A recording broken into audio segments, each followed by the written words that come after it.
গৃহপ্রবেশ ধারাবাহিকের আগামী পর্বে আমরা দেখতে পাবো যে সাজবাতি ও সৌম্য কথা বলছিল। তখন আরিয়ার বান্ধবী এসে বলল যে আরিয়া তারা প্রেমের বিষয়ে কথা বলছে। সেটি শুনে আরিয়া রেগে গেল।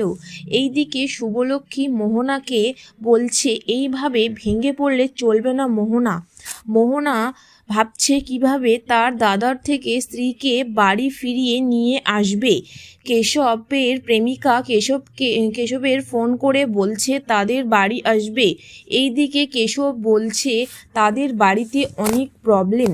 কেশব কি পারবে তার গার্লফ্রেন্ডের বাড়িতে নিয়ে আসতে? আকাশ আরিয়াকে কি খাওয়াচ্ছে যে শুভলক্ষ্মী সেটি খেতে দিল না।